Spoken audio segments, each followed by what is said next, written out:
ஆண்டவராகிய இயேசு கிறிஸ்துவின் பரிசுத்த நாமத்தினால உங்களை வாழ்த்துகிறேன். இந்த உலகத்தில் எல்லாருக்குமே ஐஸ்வர்யவான்களாக மாற வேண்டும், தரித்திரமாக இருக்கக்கூடாது, நல்ல வசதிகள் இருக்கணும், நல்ல செழிப்பாக இருக்கணும் அப்படிங்கிறது எல்லாருடைய உள்ளத்திலையும் இந்த ஆசை உண்டு. யாராவது பிச்சைக்காரனா ஏழையா ரொம்ப கஷ்டத்தோட நெருக்கத்தோட பாடுகளோட பிரச்சனையோடு இருக்கணும்னு சொல்லி யாரும் விரும்ப மாட்டாங்க. நானும் விரும்ப மாட்டேன், நீங்களும் விரும்ப மாட்டேன். இந்த உலகத்தில் எந்த மனிதனாய் பிறந்த யாருமே இந்த காரியத்தில் விரும்புகிறது இல்லை. வேத புத்தகமும் அதை நமக்கு ஆம் என்று சொல்லுகிறது. நம்மை உண்டாக்கின ஆண்டவராகிய கர்த்தர் நம்மை ஐஸ்வர்யவான்கள் ஆகும்படிக்கு அவர் நமக்காக தரித்திரரானார் அப்படி சொல்லப்படுது. நீங்கள் 2 கொரிந்தியர் 8ஆம் அதிகாரம் 9ஆம் வசனத்தில் பார்த்தீங்கன்னா, நம்முடைய கர்த்தராகிய இயேசு கிறிஸ்துவின் கிருபையை அறிந்திருக்கிறீர்களே, அவர் ஐஸ்வர்யம் உள்ளவராக இருந்தும் நீங்கள் அவருடைய தரித்திரத்தினாலே ஐஸ்வர்யவான்கள் ஆகும்படி உங்கள் நிமித்தம் தரித்திரரானார். இப்போ ஆண்டவர் அவர் ஐஸ்வர்ய சம்பந்தர். ஐஸ்வர்யம், கனம், மகிமை இதெல்லாம் அவர் கையில் ஏராளமாக இருக்கிறது. அவர் ஒரு மனிதனை தரித்திரமடை செய்கிறவரும் அவனை ஐஸ்வர்யவானாக்குகிறவரும் அவர் தான். ஏழையாக இருக்கிறதும் பணக்காரனாக இருக்கிறது அவர் கரத்தில் தான் இருக்குது. எல்லா மனுஷனும் அவருடைய கரத்தில் தான் இருக்கிறான். நமக்கு தெரியும், அதாவது உலகத்தில் மிகப்பெரிய பணக்காரராக இந்த பில்கேட்ஸ், அவரை பற்றி தெரியாதவர்களே இருக்க முடியாது. அவர் சொல்கிறார், நீ ஏழையாக மரித்தால் அது மிகப்பெரிய தவறுங்கிறார். அந்த ஆள் சொல்கிறாரு, நீ ஏழையாக மரித்தா அது மிகப்பெரிய தவறு. உன் கைக்கு நேரிடுகிறதை உன் முழு பலத்தோடு நீ செய்யி, பிரயாசப்படு.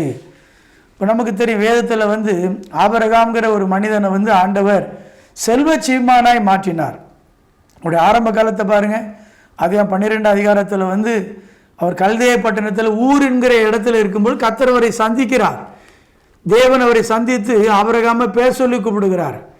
ஆபிரகாமை பார்த்து சொல்லுகிறார், நான் உனக்கு காண்பிக்க தேசத்துக்கு போ, நான் உன்னை பெரிய ஜாதியாக்குவேன், நான் உன்னை ஆசீர்வதிக்கவே ஆசீர்வதித்து உன்னை பெருகவே பெருக பண்ணுவேன். இப்படி ஆண்டவர் பேசும் பொழுது அது எப்படி ஆகும்?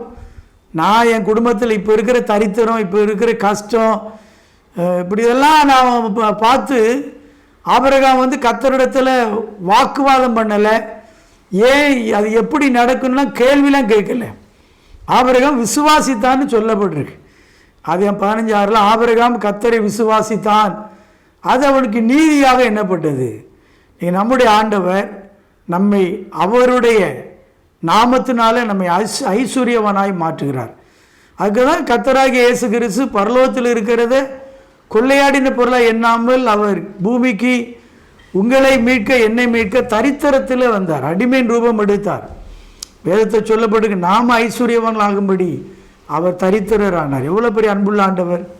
இந்த அன்புள்ள ஆண்டவரை நம்ம என்னைக்கு விசுவாசித்து உள்ளத்தில் மனப்பூர்வமாக ஏற்றுக்கொள்கிறோமோ அன்றைக்கு அவர் நம்முடைய வாழ்க்கையில் அவருடைய வல்லமை வெளிப்படும், அவருடைய கிரியைகள் வெளிப்படும். தரித்திரத்தை மாற்றுவார், பாடுகளை மாற்றுவார், பலவீனத்தை மாற்றுவார், வியாதிகளை மாற்றுவார். காரணம், அவரே ஐஸ்வர்ய சம்பந்தர், அவரே பூமியையும் அது நிறைவையும் தன் கரத்தில் வைத்திருக்கிறவர். கேட்போமா?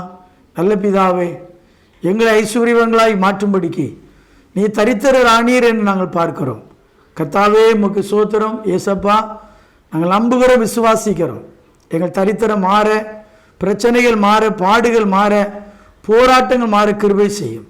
இயேசுவின் நாமத்தில் ஜெபிக்கிறோம் பிதாவே. ஆமேன், ஆமேன்.